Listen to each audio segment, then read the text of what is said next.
가시체를 뒷발질하지 않으려면 이러한 제목으로 말씀해 드리겠습니다. 유대인 사울은 유대교의 한 분파인 바리새파에 속한 사람이었습니다. 바리새파 사람들을 바리새인이라고 불렀습니다. 바리새인들은 성경의 율법을 엄격하게 준수하였고 종교적인 관습과 전통들까지 지키며 전수하였습니다. 사울은 열심을 내어 기독교인들을 박해하였습니다.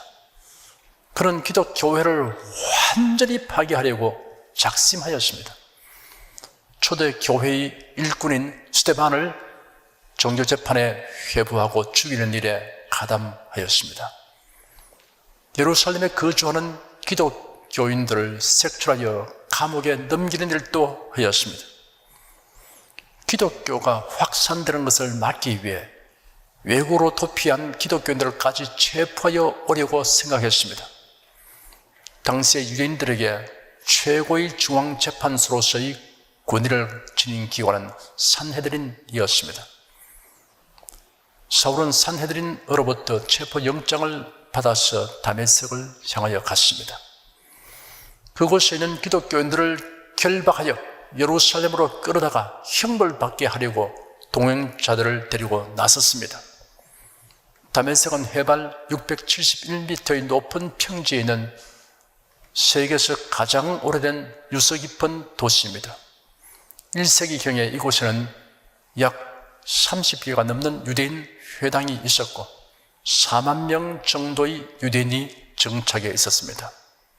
스데반의 순교 이후에 예루살렘 교회에 밀어닥친 박해를 피하여 각지로 흩어진 성도들 가운데 다메섹으로 갔던 사람들과 그곳에서 그들의 전도를 받아 기독교인들이 된 사람들이 상당수 있었던 것으로 추정됩니다. 예루살렘에서 다메섹까지는 걸어서 5일 정도 걸리는 거리입니다. 사울 일행이 다메섹에 가까이 이르게 되었을 때 해는 중천에 있었고 햇빛이 강렬하게 내리쬐고 있었습니다. 바로 그때 호련히 정오의 태양빛을 무색하게 하는 큰 빛이 그들을 둘러 비추었습니다. 그 빛에 압도되어 모두 땅에 엎드러졌는데 히브리 말로 사울아 사울아 네가 어찌하여 나를 핍박하느냐, 가시체를 뒷발질하기가 네게 고생이니라 라고 말씀하시는 음성이 사울에게 들렸습니다. 사울은 그 음성에서 하나님의 위엄과 권세와 영광을 느꼈습니다. 그리하여 사울이 질문하기를 주님 누구십니까? 하니 나는 네가 핍박하는 예수다 라고 대답하셨습니다. 사도행전에는 당시의 사건 기록과 함께 사울이 그가 체험한 사실을 사람들 앞에서 진술한 내용이 2번 기록되어 있어서 그 기록들을 대조하면 당시의 상황을 자세히 살펴볼 수 있습니다. 나는 네가 핍박하는 예수다 라는 음성을 듣는 순간 사울은 아연실색하였습니다. 하나님의 영광이 임재한 그곳에 나타나신 분이 지금까지 그가 박해하였던 사람들이 섬기는 예수라는 사실에 큰 충격을 받았습니다. 그런 기독교회와 성도들을 박해하는 것이 하나님을 섬기는 일이라고 판단하고 그 일에 전심전력하였습니다. 그런데 지금까지 그가 힘써 행한 일들이 가시체를 뒷발질하는 무분별하고 미련한 행위였다는 사실에 심한 충격을 받았습니다. 가시체는 농부가 소를 몰 때 사용하는 막대기입니다. 2m가량의 막대기 끝에 쇠로 된 침을 박아 놓은 것입니다. 이 막대기는 농부가 자신이 원하는 방향으로 소를 몰고 가려고 할 때 사용했습니다. 살짝 찌르면 소가 고통을 면하려고 얼른 방향을 바꾸게 되는 것입니다. 그러나 고집이 세고 미련한 소는 방향을 바꾸지 않고 가시체를 뒷발질합니다. 그래야만 극심한 고통을 당하게 됩니다. 고통과 상처 외에는 얻을 것이 없습니다. 사울이 기독 교회를 회파하고 성도들을 박해하게 된 까닭은 성경에 게시되어 있는 죄사함과 구원에 관한 진리를 잘못 알고 있었기 때문입니다. 그런 사람이 죄사함 받고 구원을 얻으려면 율법을 철저히 지켜야 하는 것으로 믿고 있었습니다. 사울뿐 아니라 유대인들이 다 그러했습니다. 특히 바리새인들은 이런 관념이 철저했습니다. 율법대로 살려고 하는 것이 잘못된 것이 아니라 율법을 지키는 것이 구원을 얻는 길이라고 믿고 행동하는 것이 잘못된 것입니다. 하나님께서 모세를 통하여 율법을 주신 목적을 그가 오해하였던 것입니다. 율법을 주신 목적을 몇 가지로 정리해 보면 이러합니다. 첫째, 하나님께서 택하신 백성들이 우상 숭배를 배격하고 유일하신 창조주 하나님을 섬기도록 하기 위해서입니다. 둘째, 죄가 무엇인가를 밝히 드러내기 위한 것입니다. 셋째, 사람은 그 누구도 율법이 요구하는 대로 다 지켜 행할 수 없다는 것을 알게 하기 위한 것입니다. 그러므로 자신의 노력과 행위로는 구원받을 수 없음을 깨닫게 하기 위한 것입니다. 넷째, 사람들을 예수 그리스도에게로 나아가도록 하기 위한 것입니다. 죄인을 구원하시려고 세상에 오셔서 대속의 죽음을 죽으시고 부활하신 예수 그리스도를 믿고 영접하도록 이끌기 위한 것입니다. 사울은 골수 바리새인으로서 자신이 율법의 의로는 흠이 없는 자였다고 말했습니다. 그러다가 이제 와서 예수님이 구세주라는 사실을 알게 되자 비로소 율법의 역할을 정확히 알게 되었습니다. 율법의 역할을 알고 보니 율법은 죄가 무엇인가를 알게 하여 주는 선하고 아름다운 것이지만 그 율법이 사람을 의롭게 하지 못한다는 것을 깨달았습니다. 사람이 율법을 지켜 의롭게 되는 것이 아니라 예수 그리스도를 믿음으로 의롭게 되고 구원을 얻는다는 진리를 분명히 알게 되었습니다. 그러고 보니 그가 지금까지 살면서 하나님을 위해 일한다고 확신하고 행동한 일들이 모두 하나님을 힘써 대적한 행동이라는 것을 깨닫게 되었습니다. 사울아, 사울아, 네가 어찌하여 나를 핍박하느냐? 가시철을 뒷발질하기가 네게 고생이니라. 이 말씀은 지금까지의 사울의 삶을 한마디로 압축한 표현이었습니다. 성경에 게시된 하나님의 구원 계획을 오해하기 때문에 마치 미련한 소가 가시철을 뒷발질하는 것까지 살아왔던 것입니다. 당시의 유대인들은 두 개의 이름을 가지고 있는 경우가 많았습니다. 사울은 히브리어 이름이고 바울은 헬라어 파울로스에서 파생된 이름입니다. 여기서부터 바울이라는 이름을 사용하도록 하겠습니다. 바울은 예수 그리스도를 영접한 후 동족을 생각하니 너무나 마음 아팠습니다. 동족 유대인들은 성경을 읽으면서도 계시된 말씀의 참뜻을 알지 못하여 구원의 길에서 멀리 떠나 있을 뿐 아니라 하나님을 거슬러 행하고 있는 것을 그냥 두고 볼 수 없었습니다. 바울은 동족을 위한 자신의 소원을 로마서 12장에 이렇게 피력하였습니다. 형제들아, 내 마음에 원하는 바와 하나님께 구하는 바는 이스라엘을 위함이니 곧 저희로 구원을 얻게 함이라. 내가 증거하노니 저희가 하나님께 열심히 있으나 지식을 쫓은 것이 아니라 하나님의 의를 모르고 자기 의를 세우려고 힘써 하나님의 의를 복종치 아니하였느니라. 그리스도는 모든 믿는 자에게 의를 이루기 위하여 율법의 마침이 되시니라. 여기서 말하는 지식이란 죄인의 죄를 대속하신 그리스도를 믿는 자를 하나님께서 의롭다고 하시는 계시의 말씀에 대한 지식입니다. 그리스도는 모든 믿는 자가 의에 이르도록 하기 위하여 율법의 마침이 되신다는 지식입니다. 그리스도를 믿어 의롭게 된 자가 구원을 받는다는 지식입니다. 유대인들은 자신이 율법을 지켜서 의롭게 되어 구원을 얻으려고 율법을 준행하는데 열심을 다하였습니다. 이런 열심은 구원에 대한 바른 지식을 쫓은 것이 아니었습니다. 그러므로 유대인들은 자기 의를 세우려고 힘써 하나님의 의에 복종치 않는 미련한 자가 되고 말았습니다. 그뿐 아니라 구원의 복음을 전파하는 성도를 박해하는 일까지 하였습니다. 바울은 자신이 이전에 행하였던 일이 그러하였기 때문에 애타는 마음으로 이스라엘의 구원을 소원하며 기도했습니다. 그리고 그런 유대인들에게 복음을 전하려고 무척 애썼지만 유대인들 중에는 바울을 정오하고 뒤따라 다니며 해치려 하는 자들이 많았습니다. 바울은 그들을 생각할 때 가시처를 뒷발질한다는 주님의 말씀을 상기했을 것입니다. 바울은 다메섹을 내리 비추는 정오의 태양빛을 무시하게 하는 초자연적인 빛에 의하여 엎드려진 상태에서 예수의 음성을 듣게 되었고, 예수의 죄인을 의롭게 하시고 구원하시는 구세주이시며 주님이라는 사실을 알게 되었습니다. 가시처를 뒷발질하는 일이 없도록 하려면 예수님을 주님으로 영접해야 합니다. 바울은 예수님을 자신의 주님으로 영접하게 된 그날부터 가시처를 뒷발질하는 무익하고 미련한 행동을 그치게 되었습니다. 주님이라는 말은 성경에 기록된 원어로 큐리오스입니다.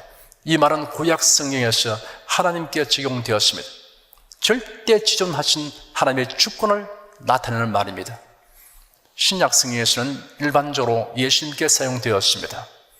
주님이라는 호칭은 예배의 대상이며 절대 복종해야 할 분이심을 나타내는 호칭입니다. 사람은 자신의 주님이 누구신가를 반드시 알아야 합니다. 그리고 주님에게 온전히 복종할 때 참으로 의미 있고 복된 인생이 됩니다. 사람은 피조물입니다.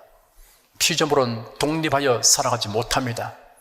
창조주이신 하나님의 지배를 받아야 합니다. 하나님의 지배를 받지 않으려고 하면 어떤 결과를 초래하게 되는 것을 보여주는 이야기들이 성경에 기록되어 있습니다. 아담 하와가 선악과를 따먹은 사건에 관한 기록이 그것을 말해줍니다. 뱀이 하와에게 와서 꼬였습니다. 선악과를 먹는 날에는 너희 눈이 밝아져 하나님과 같이 되어라고 말했습니다. 오, 하나님과 같이 되면 하나님의 지배에서 벗어날 수 있겠구나. 하나님이 이래라 저래라 이거 먹어라 저거 먹지 말라 간섭할 이유가 없겠구나. 하나님과 대등한 위치에 서게 되는 것이니 하나님께로부터 독립해서 자주적으로 살게 되는 것을 생각했습니다. 그래서 그 나무를 보니 먹음직도 하고 부함직도 하고 지혜롭게 할 만큼 탐스럽기도 한 나무인지라 손을 내밀어서 따먹고 그 남편에도 주어서 아담도 먹게 된 것입니다. 그들이 하나님께로부터 독립해서 하나님과 같이 된 것이 아니고 바로 그때 죄에 매이게 되고 사망의 세력에 붙잡힌 바 되고 사탄의 권세에 놓이게 되고 말았던 것입니다. 그리고 에덴에서 쫓겨났으며 그들이 가는 곳은 가시와 은근기가 나게 되었습니다. 바벨성을 쌓는 사건 기록이 그러합니다. 니므롯이 굉장한 영도력을 발휘했습니다. 당대 영걸이었습니다. 사람들이 니므롯을 추종해서 그들이 이주하다가 시나라에서 큰 평지를 만났습니다. 그래서 그들은 의논했습니다. 성과 대를 쌓아 대 꼭대기를 하늘에 닿게 하여 우리 이름을 내자, 흩어짐을 면하자 하였습니다. 하나님은 노아에게 분명히 말씀했습니다. 땅에 편만하여 거기서 번성하라고 했습니다. 그런데 그들은 하나님의 말씀을 완전히 무시해 버렸습니다. 하나님께로부터 독립하자, 하나님이 이래라 저래라 간섭하는 것을 우리는 원치 않는다. 우리 인간이 얼마나 위대한가, 우리의 위대함을 드러내자. 우리가 하늘에 닿는 성을 쌓자. 그래서 그들은 아이디어를 내었습니다. 벽돌로 돌을 대신했습니다. 역청으로 진흙을 대신했습니다. 이러한 건축 자재로서 성을 쌓아 나갔습니다. 아주 견고하고 재빠르게 성이 쌓아져 갔습니다. 하나님께서 그들의 도모를 피하시려고 강림하여 보시고 언어를 혼잡하게 하셨습니다. 대혼란이 일어났습니다. 갑자기 말이 서로 통하지 않았습니다. 이게 어찌된 일입니까? 금방까지 서로 의사소통이 되었는데 영 다른 말을 하는 사람들이 생겨났어. 말이 통하지 않으니까 건축공사를 진행할 수가 없었습니다. 그래서 말이 통하는 사람들끼리 모여서 뿔뿔이 흩어지고 말았습니다. 예수님의 비유에서 둘째 아들에 관한 이야기가 역시 그러합니다. 한 아버지에게 두 아들이 있었는데 둘째 아들이 아버지에게 가서 아버지여 내게 돌아올 분깃을 내게 주십시오 라고 계속 졸라대었으며 아버지는 마지못해서 유산을 주었습니다. 그러자 아들이 그것을 가지고 먼 나라로 갔습니다. 아버지로부터 이제 독립이다. 이제 아버지의 간섭을 받을 필요가 없다. 내가 알아서 다 결정하고 행하는 것이지 아버지가 이래라 저래라 할 이유가 없어졌다. 야, 독립이다. 그래서 아버지의 손길이 닿지 않고 눈길이 닿지 않는 먼 나라로 갔습니다. 가진 것이 많으니 친구들도 많이 모여왔고 생활이 아주 즐거웠습니다. 흥청망청 살았습니다. 결국 허랑방탕하게 되어 얼마 못 가서 그 재산을 다 탕진하고 말았습니다. 엎친 데 덮친 격으로 흉년이 다가왔습니다. 그 지역에 무서운 기근이 닥쳐왔습니다. 그래서 호구지척을 위해서 들에서 돼지치는 직업을 얻었습니다. 너무 배가 고팠어. 돼지가 먹는 쥐염 열매라도 배불리 먹어버리고 했는데 주인이 감독하고 허락지 않았습니다. 그는 고독했습니다. 슬펐습니다. 그의 생활이 비참해졌습니다. 하나님으로부터 독립을 추구하여 인본주의를 행하고 자기 중심으로 행하면 가시와 은근히가 돋아나게 되고 혼란이 생겨나고 고독하고 처량한 신세가 됩니다. 주님은 누구십니까? 라는 질문에 대한 답을 확실히 알고 나면 주님, 제가 무엇을 해야 합니까? 라는 질문이 따라야 합니다. 가시처를 뒷발질을 하는 일이 없도록 하려면 주님, 내가 무엇을 해야 합니까? 라는 질문을 하면서 살아가야 합니다. 바울은 하나님의 영광과 권능의 임재 가운데 나타나신 분을 향하여 주님 누구십니까? 라는 질문을 하였고 곧 이어서 나는 네가 핍박하는 예수다 라는 대답을 듣게 되었습니다. 그러자 바울은 즉시 주님, 제가 무엇을 해야 합니까? 라고 질문했습니다. 다메섹 도상의 체험 이전의 바울은 무엇이든지 자신이 원하고 옳다고 생각한 대로 행동하였습니다. 자기 판단이 항상 정확하다고 자신했습니다. 그런데 주님이 누구신 걸 알게 됐자 그의 삶의 방법이 완전히 바뀌었습니다. 주님, 내가 무엇을 해야 합니까? 라고 물었습니다. 이제는 다메섹에 가야 할 필요가 없습니다. 다메섹에 있는 기독교인을 결박하여 예루살렘으로 끌어가 형벌 받게 할 이유가 사라졌습니다. 만약 그가 다메섹으로 가서 나도 예수를 믿게 되었다 라고 말하면 유인책으로 그렇게 말하는 것이라고 판단할 것입니다. 다메섹의 기독교인들이 더 깊이 숨어버릴 것입니다. 예루살렘으로 돌아가는 것도 의미가 없게 되었습니다. 예루살렘에 돌아가서 사도들을 만나고 예루살렘 교회 성도들을 만나서 자초형을 말한다고 해도 들어줄 사람 없을 겁니다. 누가 그를 믿겠습니까? 그가 지금까지 해온 일이 무엇인지 다 알고 있습니다. 산헤드린으로 가봤자 무슨 보고를 하러 가겠습니까? 의미가 없습니다. 합리적으로 생각하면 고향 다스로 내려가서 집거하고 있으면서 앞으로 어떻게 할 것인가 생각해 보는 것이 합당합니다. 이전 같았으면 당장 그렇게 결정했을 겁니다. 그러나 이제는 그가 예수님의 종인 것을 알았습니다. 예수님이 자신이 주님이십니다. 그렇기 때문에 주님, 내가 무엇을 할까요? 라고 묻게 된 것입니다. 주님께서 그에게 다메섹으로 들어가라 이렇게 말합니다. 주님, 다메섹에 들어갈 이유가 없지 않습니까? 다메섹의 기독교인들을 더 괴롭힐 이유가 없지 않습니까? 누가 나를 믿어주겠습니까? 이런 말 하지 않았습니다. 다메섹으로 들어가라.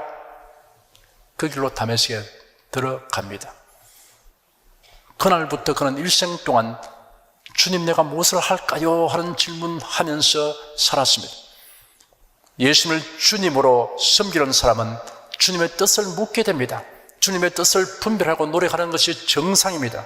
로마서 12장에 그러므로 형제들아 내가 하나님의 모든 자비하심으로 너희를 구원하노니 너희 몸을 하나님이 기뻐하시는 거룩한 산 제사로 드리라. 이런 너희의 드릴 영적 예배니라.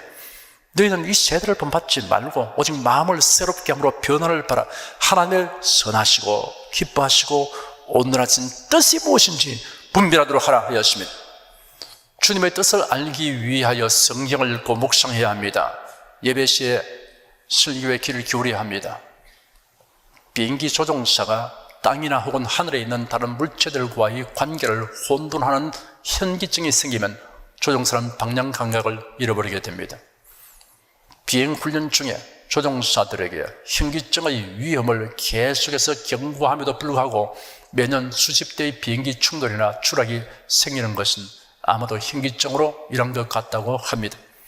조종사가 가장 두려워하는 것 중의 하나는 구름 속에 있는 것과 야간 나선식 강하에 휘말리는 것입니다. 그럴 때 조종사는 땅과의 관계의식을 잃어버리게 되고 올바로 고도를 잡기 위해 하는 노력은 잘못을 범하게 됩니다. 계기를 갖추고 비행하는 방법을 배우는 조종사는 다음과 같은 것을 그 자신에게 다짐합니다. 네가 구름 속에 들어가고 땅과의 시각적 관계를 잃어버릴 때 네가 생각하는 모든 것과 네가 느끼는 모든 것을 잊어버려라. 그 계기들이 너에게 알려주는 것에 집중하라. 그것들을 믿고 다른 어떤 것도 믿지 마라. 너희 감정과 이성이 말해주는 것보다 오히려 그 계기들이 말해주는 것에 따라 너희 비행기의 비행을 수정하라. 이성과 감정은 비행기와 땅의 관계가 이렇다고 알려주고 계기들은 정반대로 알려줄 때 조종사는 혼돈되고 당황하게 되는 경험을 갖게 됩니다.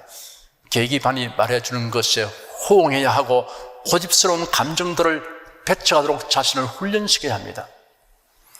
성경은 성도들이 현기증을 극복하고 바르게 분별하고 판단으로 하는 계기반입니다. 하나님의 뜻을 우리에게 알려주는 계기반이 됩니다. 우리가 주님의 뜻을 분별하기 위해 성경 말씀에 유의한 것과 함께 성령님의 인도하심과 가르침을 구하고 그 인도하심을 유심히 살펴야 합니다. 바울은 전도 여행을 하면서 성령님의 인도를 유심히 살폈습니다. 성령이 아시아에서 말씀을 전하지 못하게 했습니다. 그러자 그가 부르기아와 갈라디아 땅으로 다녀가 무시 앞에 이르렀습니다. 비두니아로 가려고 했는데 예수의 영이 허락지 아니하셨습니다. 그가 성령님이 어떻게 그를 인도하시는지 유심히 살피기 때문에 이를 알게 된 것입니다. 무시아를 지나 드로아로 내려갔는데 밤에 환상이 바울에게 보였습니다. 마게도냐 사람 하나가 써서 그에게 청하여 마게도냐로 건너와서 우리를 도우라 하였습니다. 바울이 이 환상을 본 후에 마게도냐로 떠나기를 힘썼습니다. 이런 하나님이 저 사람들에게 복음을 전하라고 부르시는 것으로 분명히 알게 된 것입니다.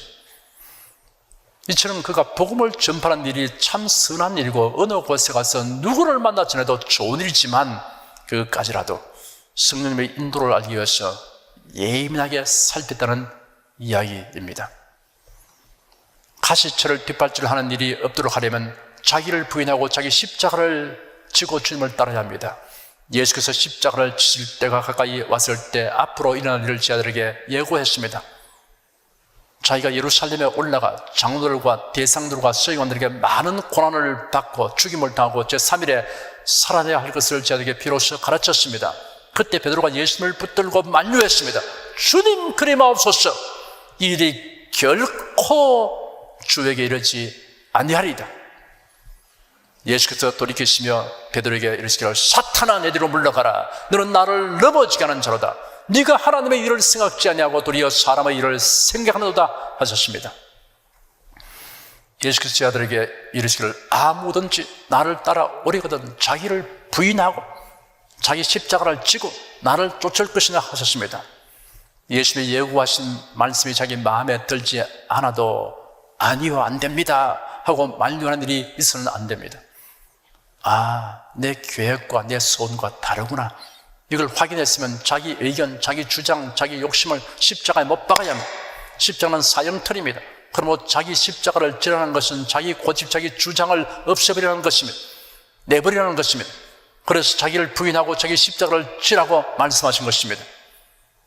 예수님을 주님이라고 부르는 사람은 자기를 부인하고 자기 십자가를 져야 합니다.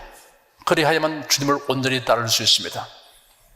바울은 예수님이 주님이신 것을 알게 된 그날부터 자기를 부인하고 모든 주도권을 예수님에게로 넘겼습니다.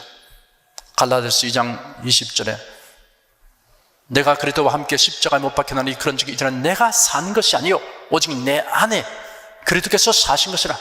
이제 내가 육체 가운데 사는 것은 나를 사랑하사 나를 위하여 자기 몸을 버리신 하나님의 아들을 믿는 믿음 안에서 사는 것이라 하였습니다. 사랑하는 여러분은 예수를 주님으로 믿을 뿐 아니라 주님 내가 무엇을 해야 합니까? 라고 묻고 주님의 뜻과 지대로 행하기 위하여 자기를 부인하고 자기 십자가를 지고 주님을 섬기시기 바랍니다. 그래야 가시처를 뒷발질하는 무익하고 미련한 일을 행하지 않고 여러분 일생이 가시고 보람되고 영광스럽게 되기를 바랍니다. 기도하겠습니다. 전에 우리들 가운데는 가시질을 뒷발질하며 산 일들이 많이 있었습니다. 그러나 그래도 예수님을 영접하게 된 것을 감사합니다. 나름대로 다메섹 도상이 있었고 하나님의 계시의 찬란한 빛이 난 때가 있었습니다. 저들이 예수님 그리스도인 것을 알게 되었습니다. 또한 주님 것을 알게 된 것을 감사합니다. 명실공히 주님으로 섬기는 삶의 태도를 보이시도록 도와주시옵소서. 자기 십자가를 지고 자기를 부인하고 주님을 따르는 모습을 보이게 하여 주시옵소서. 다시는 가시처를 뒷발질하는 그러한 무익한 미련한 일들이 우리에게 생기지 않도록 결심하고 행하려고 하오니 성령님 이끌어 주시옵소서. 예수님으로 기도드립니다. 아멘.